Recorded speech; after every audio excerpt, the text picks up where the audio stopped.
今天给大家介绍这部2024最新泰国恐怖片《魔鬼冥想》。我觉得本片算是近年太空以青春偶像为主角的转型之作，帅哥辣妹满地跑。话说某天深夜，在暴雨的掩护之下，阿黄偷偷地潜入公爵夫人庄园里，撬开一个神秘的房间，在中间的位置陈列了一幅画作，而在一旁的玻璃罐里养了一些水蛭，俗称吸血虫。阿黄觉得这里过于阴森恐怖，拍完几张照片后就打算离开，但是为时已晚，在角落里早就蹲着的阿飘已经死死地盯住阿黄，看着他想走就立即扑了上来。看完这个片段，我立即觉得导演对于房间的道具制作以及阿飘的妆容都非常认真，尤其是阿飘的化妆过于恐怖，让人不寒而栗。我也看过不少的恐怖片，这个妆容还是值得赞一个，这说明本片值得一看。那么接下来阿黄的命运如何？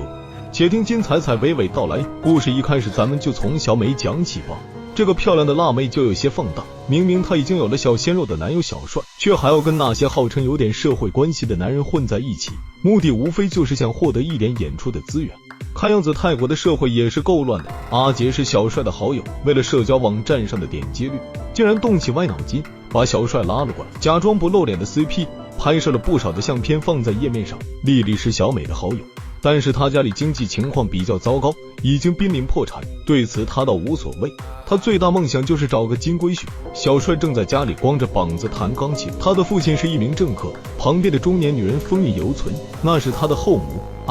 这让我想起了名著《雷雨》里面的桥段，这4位好友外加小卡都在同一所名校就读。今天他们被教授丽莎叫进了办公室，狠狠地训斥了一番，因为他们的论文写得太差，全是网上摘抄下来的，这门课有可能要回炉重修。5个人顿时担心的不要的，可是没想到丽莎竟然暗示5个人当中应该会有一个醒目的人站出来解决这个严重的问题。说完起身瞟了小帅几眼就走了。哇塞，这可是个大瓜啊！丽莎这是想干嘛？晚上小帅单独找到丽莎老师，一番交流之后，丽莎给了他们5人一个机会，让他们去乡下公爵夫人的庄园做采访，回来写报告以后，这门功课就算是通过了。这个已经轻松的不能再轻松了。阿黄正拿着一堆关于公爵夫人的资料赶往图书馆，这些都是他平常收集的。正好赶路的阿黄被小美撞得满怀，结果资料掉了一地，阿黄还被他凶巴巴地说一通。大家注意看，到了这里我们可以发现，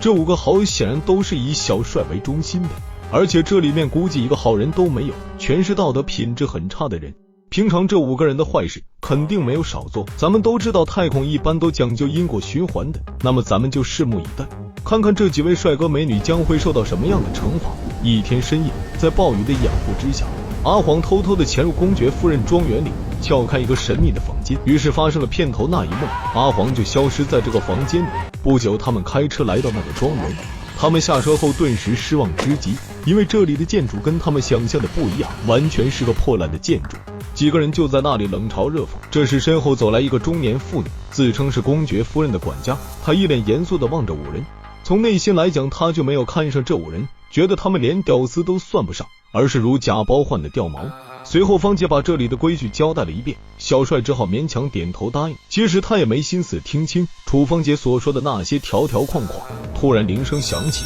这是公爵夫人在催他们进去，于是在芳姐带领下走进了那个别墅。说是别墅，可是他连外墙都没有装修，难怪年轻人看不上。到了门口，第一个规矩就是每个人都要爬进去。哇塞，这个是什么鸟规矩啊？小帅无奈地带头爬进来，他们就看见公爵夫人在画画。他对于丽莎教授推荐他们过来，有个忧虑，就是怕满足不了他们的需求，毕竟时代不一样。公爵夫人转过头一眼就把每个人的性格说了出来，那个眼神简直犀利极了。小美直接就骂了一句：公爵夫人根本没有他放在眼里，就再次强调，ระหว่างที่อยู่ที่นี่ถ้าพวกเธอทำตัวดีมากเท่าไหร่ฉันก็จะให้ความร่วมมือกับงานของพวกเธอมากเท่านั้น。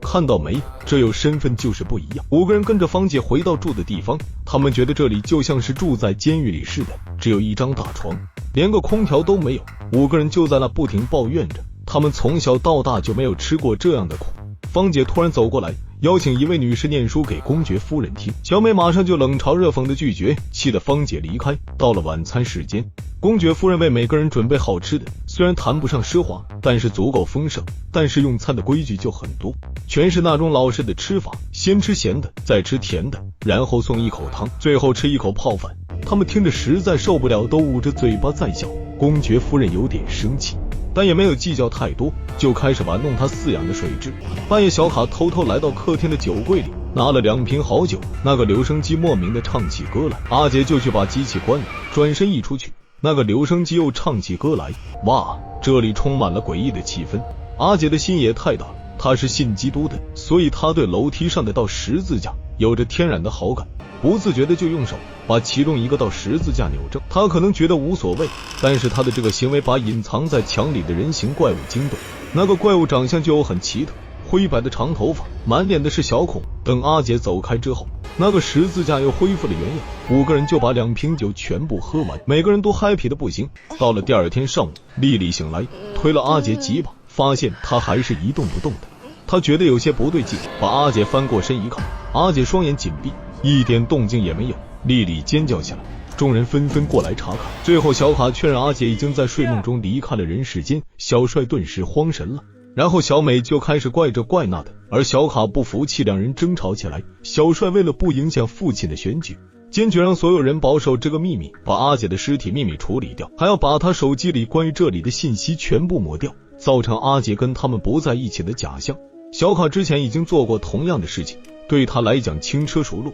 虽然他10000个不愿意，可是已经有把柄被小帅捏在手上，骂了2句就只好听从小帅的吩咐。小卡和丽丽就先去车子的周边看看情况，而小美就去公爵夫人那里刺探一下。随后小美找到公爵夫人，双方就一番唇枪舌战。这小美也是无脑，她似乎忘记来这里的目的，她还吵得津津有味。对我印象最深的就是公爵夫人把小美比喻成玻璃缸里的水蛭，仔细想想她的比喻没有错，小美除了长相好以外，那些行为跟水蛭并没有两样，而小美也没有那么好欺负，就把她听说回来的关于公爵夫人的丑闻说了出来。啥情况呢？原来在10几年前，公爵夫人往公爵带回来的越南女人脸上泼了硫酸，还有杀人的嫌疑。最后那个情妇失踪了，这下触怒了公爵夫人，她转身回到画作的旁，把那块布拉了下来，这可把小美惊吓到。这幅画的脸部简直一半是天使，一半是密集的小孔。公爵的指着这幅画一死，那就是情妇的下场，警告小美最后跟他没有什么两样。小美还在那里嘴硬，拨开了公爵夫人的手就回去。不过他觉得公爵夫人还不知道阿杰已经死去。看到这里，我们可以发现这栋充满诡异气氛的别墅里先后出现了女鬼和女怪物，这2位应该不是同一个，因为他们的长相完全不同。女怪物跟画作上的女人高度相似，因为脸上都有小孔，看样子这位公爵夫人是个狠角色。不久4人就把阿杰用睡袋装好，这时有人来敲门，他们只好把阿杰的尸体藏在床底下。小帅再去开门，其他3人就假意坐在床边上地上玩耍。芳姐对他们古怪的样子十分的警惕，还多看了2眼，然后就把小帅叫走了。原来是公爵夫人要见阿杰，就在阿杰去之前，他给3人交代好，过1个小时他还没有回来，就把尸体搬到车子的后备箱里，不能留下证据和目击者。小帅到了公爵夫人那里，就弹起了钢琴，2人开始了深度交流。与此同时，3人就把阿杰的尸体抬进了车子的后备箱。突然芳姐出现了，非要看看3人在干什么，然后逼着他们打开后备箱，他就过去看看。小美就趁机鼓动小卡上去搞定芳姐。小卡看到这种情况，不动手也是不行了，于是冲上前勒住芳姐的脖子，但是他一个人也搞不定啊，呼叫2人一起上。